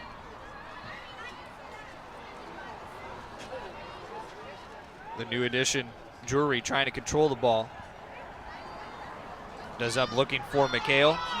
Cynical Guzman, lots of room back. Sees Katie Ryan outside. Ryan has drifted back to the back line since playing kind of a hybrid mid early on in the second half. Weisner hits it off of Kwiatkowski. Up to Rochelle it goes from Ryan. The quick touch from Rochelle, just a little too far out ahead of Weisner. Good idea though. As a striker so far today, I'm not seeing anything really outstanding from McHale, especially as the leading goal scorer for this team. I don't know if she's getting tired out there or if that's just her normal overall speed, but the Braves are just outclassing her entirely. They have a speedy backline as well. We've seen that backline swallow up some of the best players in the Peach Belt. You talking about when Flagler came in to LREMC Stadium and the Braves worked a 2-2 draw, fantastic result. They struggled in the early couple minutes of that match, but after that point, they really controlled the best forwards in the conference. And it was an 86-minute goal in that one to take it to the first overtime. McHale in the middle of the field, trying to earn a little room. The Braves playing keep away. Weisner bumped it off of Kwiatkowski. Room to play it up forward with Drury. Volleyed by Rolfs, high in the air. Stevenson trying to get it back down to the grass. Drury running up with it. Stewart clears it away up through O'Neal. Continues to pin ball around in the midfield. See USC Aiken desperately trying to find something at the top of the 18. The Braves backline just keeps rejecting it. Pittman dancing through the middle of the field, weaving around, finally taken away by Olsen. Up to McHale, middle of the pipe. Down to the outside of the park, Rolf's able to touch it away. It's been an interesting sequence to watch. Every time USC Aiken tries to approach the attacking third, the Braves back line just stands tall. You can see how they're trying to adjust themselves. They're trying to go with multiple quick touches. Weisner towards the end line. Across, it's lobbed high, and the officials say it is offside.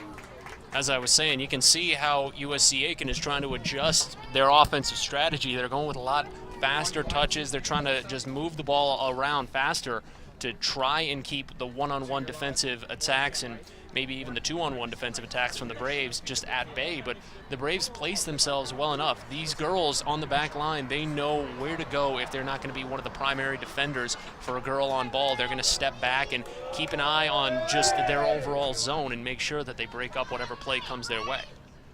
Katie Commons sent it away from net. Alexis Pittman to race with it at her feet, looking for another cross. Deflected off of Drury. Corner kick coming for UNC Pembroke. And interesting now, facing a new goalkeeper in Katie Commons. Back in high school at Shattuck St. Mary's, Commons, her freshman year, was the team's most valuable offensive player. Now she's a goalkeeper in college. That's a turnaround. Christine Rolfs will have the corner kick. Stacy Scott, who had a breather at the beginning of the half, comes in for Katie Watkins. And that's a 20-minute break that maybe Scott desperately needed, working through an injury. You're absolutely right. And in a scoreless game like this, too, that probably came at the best time because you add on the mid-break in there, good chance. Scott nearly got the header to it. The ball's free, and Commons covers it up. Stacy Scott had the best chance. Right hand off her substitution. That would have been something if she went header for a goal. Commons didn't really read the power on that corner kick very well. She took too many steps forward and gave the Braves one heck of a chance. Back by the middle back position. Works to the touchline. Christine Rolfs. Another aggressive play along the side to step into it for UNC Pembroke. Stacy Scott was close with Marissa Lee. Braves the last couple minutes haven't had a ton of possession, but their passing has been beautiful tonight. O'Neal looking to earn yet one more. Has one tough run in towards the end line, serves it up too high. And Bree Epley's been in the middle of a lot of these very aggressive plays. Epley not bending for the Braves forwards. It looked like some words were being exchanged too after the conclusion of that chance by the Braves. I really think a lot of these attempts at the crosses towards the end line are just coming up a little empty. They're starting to be wasted in my mind from the Braves. And with the speed that Epley's starting to bring to the table, trying to go one-on-one, I feel like the Braves would be better suited trying to make a quick stop. Katie Ryan heard the communication from her sister behind, knocked it back towards net. Ryan gets it back at her feet from Gina.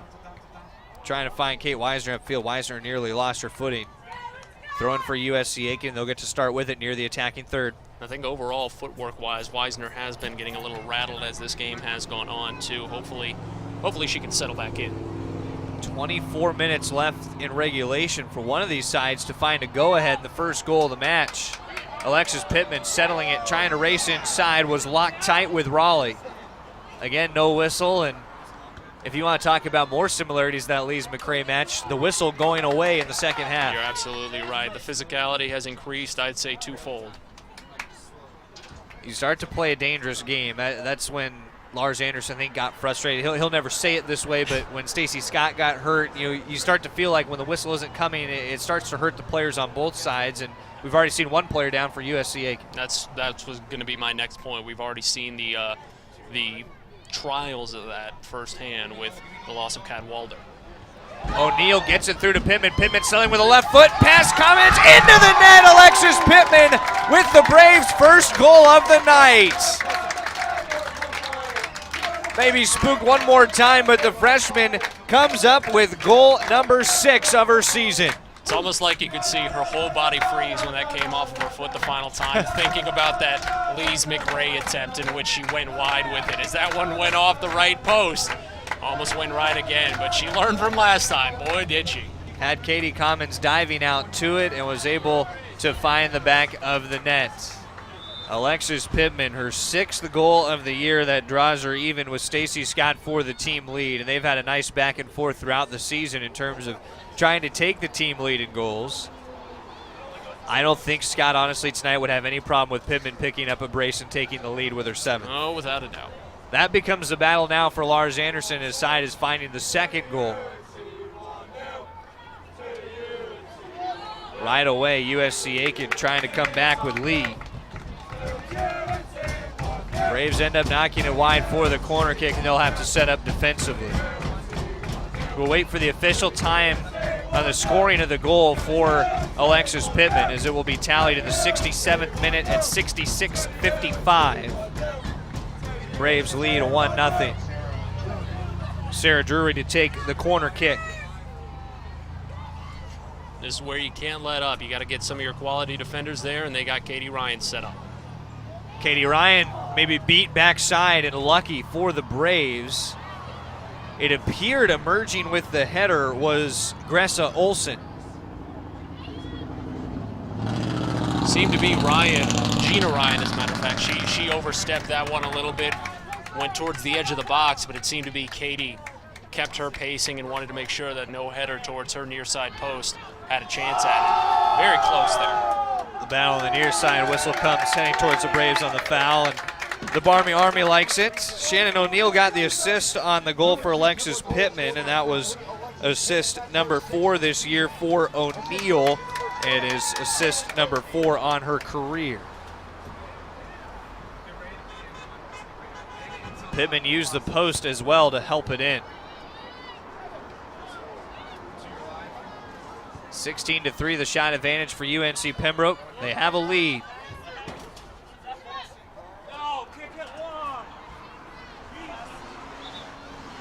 Another flag up to stop play and substitution for UNC Pembroke. Stacey Scott right back. No, well, Stacey Scott was running towards heading off the field, but Kate Weisner will come off for Riley Searing. She probably assumed Scott did, and understandably so, but like I was saying, Weisner was looking just a little bit overworked, just ever so slightly, and it seemed to be that her footwork was taking a toll to that. Just, I'd say 5 minutes on the bench should fix her right up. Searing from Waxhaw, North Carolina, came into the first half as well. In the midfield, Stevenson trying to fight to it, and a foul was called. Holding on to Christina Stevenson was Sarah Moore. That's one of the issues with the physicality, and I think the officials, after seeing a couple of the hard hits and a couple of them coming after Cadwalder went down, I think they're going to start saying, all right, now we got a 1-goal game. We have one team with the lead. Let's start reining these two in. Katie Ryan gets into the box. Bouncing around, Searing trying to keep it high. Drury desperately trying to move it towards midfield. Beset by Epley. Stevenson runs off her shoulder and just picks it free. Christina Stevenson fearless in the midfield, but now USC Aiken breaks out with numbers. Shannon O'Neill says no problem, steps up in the passing lane. Looks wide for Searing, pass a little off target. Under 20 minutes to go in regulation. USC Aiken now faces the challenge of netting an equalizer. Honestly, just watch the difference in speeds when both of these teams get a handle on the ball. Looking for Searing, she's already racing downfield for it. Whenever any pacer gets a hold of it, they try to slow down the pace. That's been the story of the game. Searing into that corner, knocked it free of the end line. And a goal kick coming for USC Aiken. You hate to question this, but you wonder, had Karin Cadwalder still been in the match, how would things have played out when Alexis Pittman had that shot at goal? Another substitution coming for USC Aiken as well. They are taking off Amanda Giordano and adding Allison Glenn to the mix. Well, and overall, just player height. Cadwalder is not only just an inch taller, but she does have a bit of a bigger wingspan than Commons overall. And Commons made a couple of good looks at that first attempt by Pittman and the Braves, and you'd think Cadwalder might have been able to get a hand on it. Commons had 5 matches played coming in as opposed to 13 for Cadwalder. Cadwalder had 700 more minutes. Had a slightly better goals against average. Whistle comes, foul against USC Aiken. And now in the final 20 minutes, the whistles come with a lot more pace. Like I said, 1-goal lead. Now that there's not a chance at going to overtime, the teams might drop the physicality just a little bit, but the officials also want to say, hey, we've already had one player out for the count in this one. Let's rein it in. Let's make sure we don't get another.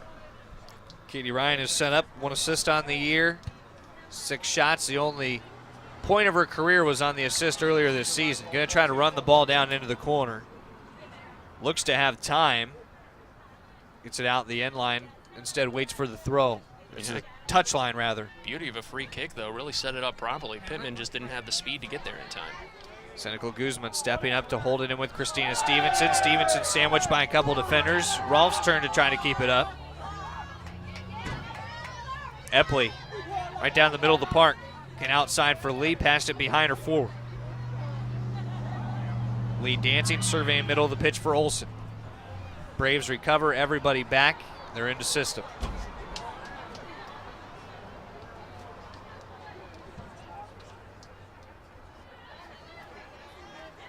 Again, a twirl by Olsen. To the 18. Has the backside Drury. Looking in line. Trying to play it with the heels. Senecal Guzman. Rides off the back of those cleats. Moves it up to Searing. Searing locked up at the feet of Kwiatkowski. Kwiatkowski won to the ball. Chance from distance for Olsen. Instead, keeps it low, rolls it through, and that through ball has nobody on the backside. Honestly, without a shot even going on goal in that one, that was probably one of the best overall offensive attacks we've seen from USC Aiken in today's game. Their footwork was fairly phenomenal to try and keep it away from the Braves defenders, but they're just that much better. Approaching the final third of the second half of play. Nearly 30 minutes gone in the second half. Braves had the goal in the 67th minute from Alexis Pittman, her 6th of the year. Where would Pembroke be without the speedy freshman? Down towards the corner, Drury and Ryan knocks it free. Still a throw in the Aiken direction. Substitution coming for USC Aiken. A new addition for the Pacers is Amanda Mazzy, the senior forward from Fort Mill, South Carolina. She comes in for Casey Risch. Risch has been one of the better defenders on this front overall. She's gotten a lot of the contact out of the hands of the Braves offense. She's gone one-on-one with Alexis Pittman a fair amount this game. We'll see how this substitution will handle. Throw goes right to Mazzy. No goals in her collegiate career, the senior. Left-footed shot deflected by Stevenson. Chance for Epley to try to recover after the first try was for Olsen. Olsen gets a second look with a right foot, darts it just wide of the pipes. Couple good looks for Olsen. The first was deflected. You can tell once that ball gets towards the top of the box, the Braves really start to just punch in and just kind of close in, try and get at least 3 people within, I'd say, about a 10, 15-foot radius of the ball, and it really throws the offensive attack of USC Aiken off sorts. Comes up to Riley Searing. See working bottom of your screen, trying to cut around Tashiana Kwiatkowski. Battling through is Sarah Drury with a little bit of room. Aiken starting to hold a little stronger possession the last few minutes. Sarah Moore up for Lee. Rolf's got a foot to it as well. Cleared it out of play. You can see the desperation starting to set in and just the overall body tone and body language that USC Aiken is putting on the pitch. They're really starting to pick up the speed. They were probably trying to conserve it overall because they knew that Braves are a fast team, a hard team to go against, and now they're starting to realize they might not have a chance if they don't go head-to-head, toe-to-toe with the speed that the Braves bring to the table. So turning up that extra notch. Senecal Guzman clearing it wide. About 14 minutes left to work with in regulation for USC Aiken. We'll see where Hillary George wants to go with her potential substitutions. George, a former first-team All-American player when she was in college. Trying to get this USC Aiken program going. Finished 11th last year in the PBC and 9th 2 years ago in the regular season, Stan. Stacey Scott running the far side, a little bit of a limp. She runs down the touchline, tries to find Searing backside. You feel for Scott trying to play through every bit of pain. Searing keeps it in, crosses to the box. Pittman knocks it down right to the feet of Kennedy Smith. Stevenson's chance to hold it close, knocks it past Riley Searing and out the end line. That says a lot about Stacey Scott, though, doesn't it? The junior willing to play through injury and really trying to miss as few minutes as possible for her team. Oh, you're absolutely right. And again, that goes back to just how thin the bench is for UNC Pembroke and how much Scott knows she is an impact on this team. And she understands that there are situations where the athletic trainer Rose and head coach Lars Anderson are going to say, nope, you got to sit on the bench for just a little bit more. But boy, is Scott a tenacious fighter. She's proven it today. 6 goals for both her and for Alexis Pittman on the season. Pittman's goal this evening, the one that's counted, the only goal to either side. The Braves have the 1-0 advantage. Throw-in held on the far side by USC Aiken. 3 more shots this half than they had in their first half of play when they could muster just 1, but still only 1 shot on goal. It did lead to a corner way back when. The Braves have out-cornered it 6-3. Throw for Katie Ryan coming up. But another quick look at a couple other stats. 8-5 in fouls. USC Aiken's committed 3 more. They've had 6 saves. All of those belong to Karin Cadwalder before she left the match, getting tied up early in the second half with Alexis Pittman.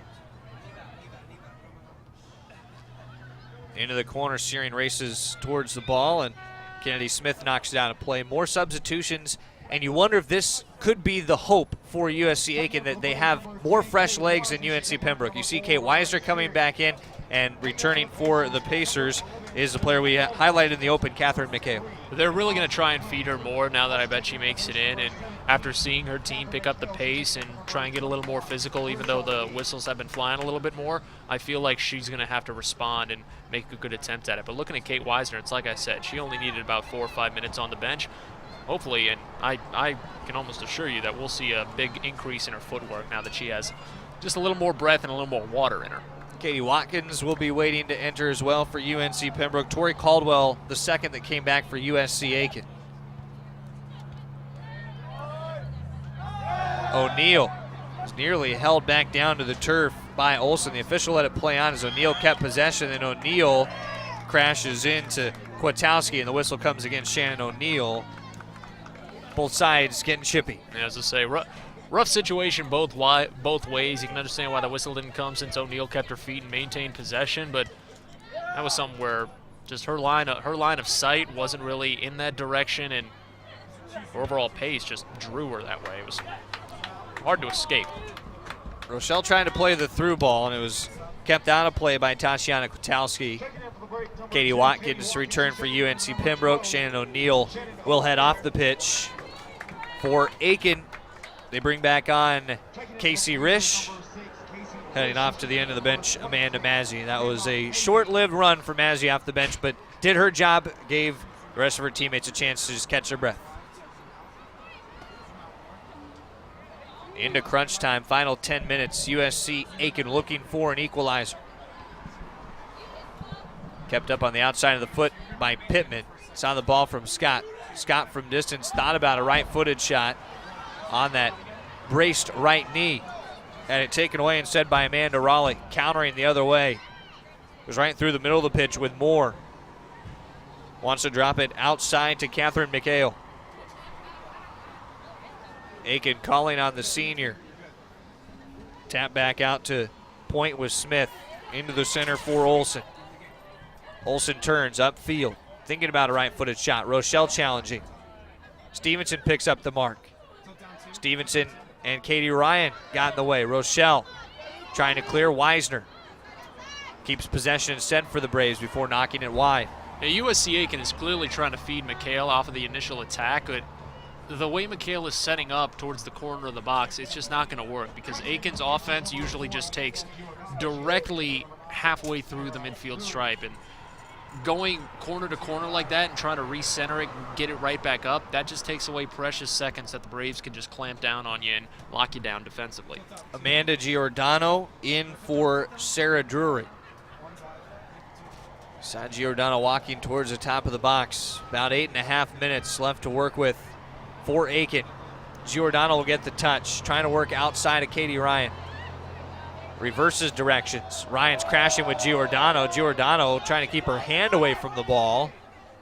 From way out, Kwiatkowski sends it in at Ryan. This will go down as a shot on goal, and Ryan makes the catch.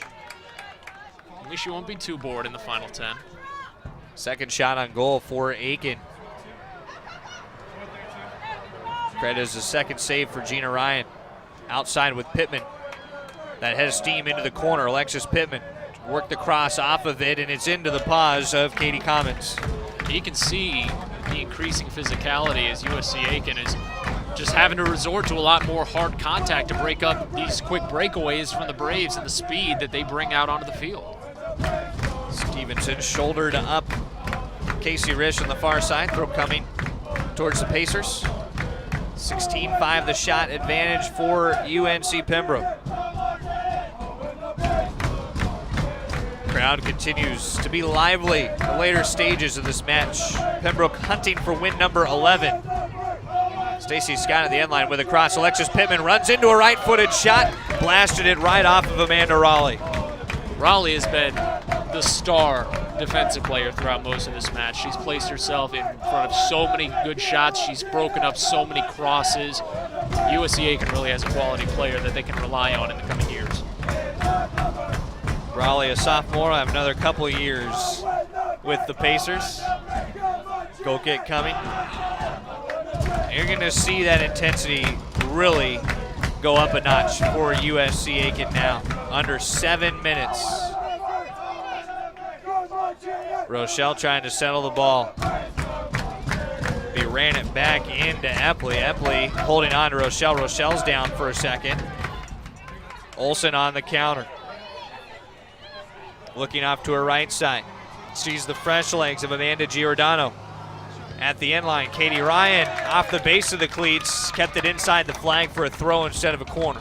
Ryan really knows how to position herself in front of a cross. She can really break up just about anything coming her way. She's just like her sister. Impressive, and the flag up and offsides Aiken, and you don't see that often from a throw-in position, but the Braves, their whole back line was up a step, and then all it took was 1 forward to be behind. I was going to say, that's a hard one to mess up on, and that's a stinging turnover for USC Aiken. They add it deep into the attacking third. Katie Ryan the chance to send it away. Her kick definitely not on par with what she would have hoped. It got deflected right back down end line with Risch. Crossing opportunity. Gina Ryan back in, can't get there. McHale pass Ryan and in, and an equalizer for Aiken. The beautiful cross off the foot of Casey Risch finds McHale on the back end, and with just over 5 minutes to spare, the leading scorer for the Pacers knots it at 1. And that could be the issue with a lot of chances that, or when I say a lot of chances, I mean the few chances that Gina Ryan sees a lot of times. She feels the need as the keeper. Once it gets in her box like that, she has to make an athletic play. And sometimes if she's not able to make that play, leaves an opening for chance number 2. Went full extension on a dive of the cross from Casey Risch. Risch picking up assist number 2 of her season. The goal for Catherine McHale, her 6th of the year. For McHale, shot number 1 of the match. Came in the 85th minute. The goal for USC Aiken has it as a fresh match. Just about 5 minutes to go. Stacey Scott running into the box. Splits a couple with the right foot, is wide of the post to begin with. Cut you off there, but I'd say keep an eye out. The Braves can easily use that as a chance to get fired back up. They've still kept the intensity high throughout what's now 85 minutes of play, and see no reason why they can't put another one in before the full 90 is up. No assist credit, in fact, for Casey Risch. I guess, you can see it. McHale did have to reverse direction at one point, but definitely the goal not possible without the cross from Risch. Official time was at 84:26 in the 85th minute. 4.5 to go. Weiser tried to turn a shot. It's deflected down. Stacey Scott has a chance from 20 out. Fires too hot. Now that this game is tied, defensively, you see girls like Raleigh, they almost seem a little more lax, which isn't going to turn out well for them, because the Braves are still fired up. They're still as intense as a team as ever. It doesn't matter that they've given up a goal. And it wasn't like UNC Pembroke had gotten to the point of packing it in yet. Wisner, right-footed shot, nearly had Commons racing to the post. That's exactly what I'm saying. These shots aren't going to stop for the Braves. Their offense has spent so much time on this half of the pitch. I see no reason why this flurry won't continue. They would like to challenge the freshman keeper now between the pipes, trying to keep it even for USC Aiken into a potential overtime. Both sides vying for a game winner. Watkins plays the short pass up high. Wanted Pittman to set up outside, finally gets it to the corner of the 18. Alexis Pittman, the high cross. Watkins trying to get a header, punched by Commons. Running back into it, Pittman towards the end line, asking for a touch, and did not get the call, so be goal kick. That is a tough break for the Braves. They put a lot of great chances on net there, but we've seen it plenty of times today, their ability to turn it around and bring it right back onto offense off of these goal kicks. Look for it again. What a pretty play to the outside of the foot by Casey Risch in the midfield. Now Kate Wisner on the run. 4 attackers forward for the Braves. Rochelle in the box with room, settles a left foot. One more touch towards Stacy Scott. Scott was not ready on the back end. Epley, the defender, in with some pressure. Rochelle batting it high at the top of the 18.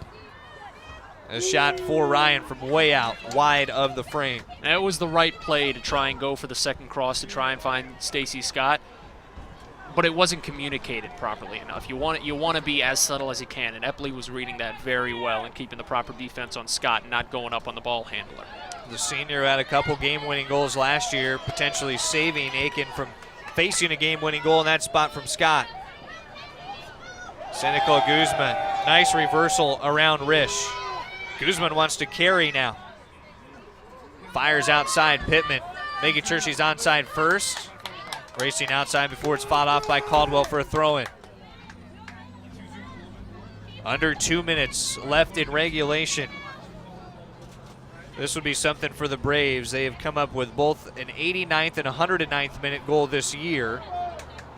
Both at home. Corner kick for UNC Pembroke, earned by Katie Watkins. Well done to bat it off the defensive back line, and it'll be Christine Rolfs with the kick. There's been a lot of pressure on the corner kicks this match from the Braves.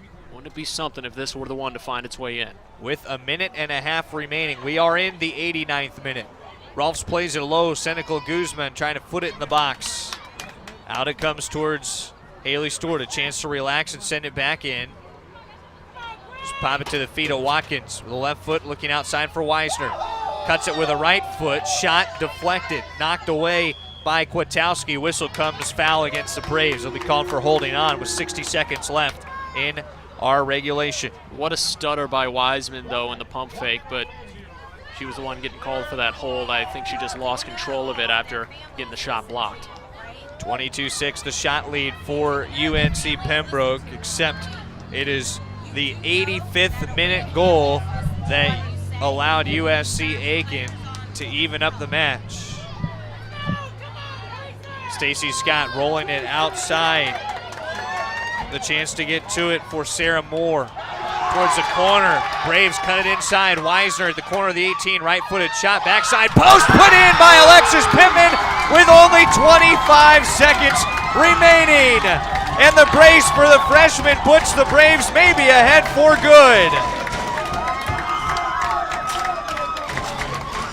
What a finish in Pembroke, and Alexis Pittman on the back end of the feed from Kate Wisner, her 7th goal of the year, 2-1 Pembroke. I told you the pressure on the front of the box was going to get just a little too much to crack, and finally a great cross found its way into the back of the net, but the Braves defense can't falter here. There's still time. Officially 16 seconds left on the clock at the field. We're a couple seconds ahead on monitor for you. Braves trying to hold it off for win number 11 of the year. It goes out on the far side. A throw for UNC Pembroke, and they have done it, escaping late in this contest at 89-34 for Alexis Pittman, her 2nd goal of the match. The assist for Kate Wisner was Wisner's 1st of the year, and what a time to come up with it for the Braves as they win it 2-1 tonight in Pembroke, North Carolina, and that race to clinch an opportunity to host in the PBC tournament still alive and well for the Braves. Well, it didn't come without a few heart-racing moments, that's for sure, but We'll talk to Lars Anderson after the match. Obviously, he'll say, win's a win, no matter how you slice it. Well, the Braves do get that victory at 2-1. We'll take a timeout. We come back with the postgame right after this on the UNCP Sports Network. Maybe you can make retirement happen. After all, you made this vacation happen. Double points with every purchase? Cleverly merging promotions. I love it. Cross-referencing travel sites. And booking all your flights with those... Vouchers. I got us bumped. They were like, oh. But now they're like... Aloha. You aced this vacation. Now get the tips you need to get on track at aceyourretirement.org.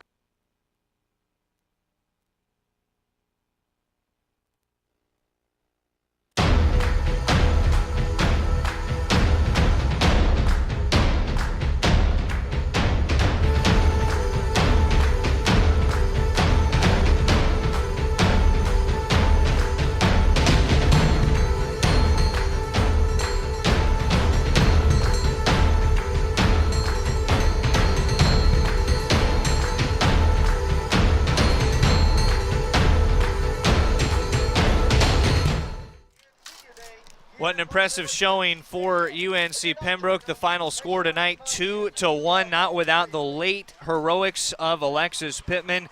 Be total heroics for the freshman tonight. Her 6th and 7th goals of the year to take the team lead on the season, and her last comes with only 26 seconds left on the clock in regulation. Matt, a pretty amazing way for the Braves to finish it off. And you got to say, didn't you just kind of know it was going to be Alexis Pittman after you saw the first goal? And we mentioned it after the initial miss in that Lees McRae game with the open goal. She learned from her mistakes that time around, got the Braves the lead there. And with that overall attack in that final 2.5 minutes from the Braves, wow, that was the offense hopefully we can see through the rest of the stretch headed into the PBC tournament. Fantastic match put together by USC Aiken. What a battle late into the 85th minute. Catherine McHale came up with her team best, as we said, 6th goal of the season. It was quite the equalizer to put the pressure on the Braves, and they were just able to come up with one more. 4-12 on the year for Aiken now, 2-8 in the PBC. The Braves to 11, 4-1, and 6-2-1 in the Peach Belt Conference. All the stats will be available in the post-match on uncpbraves.com.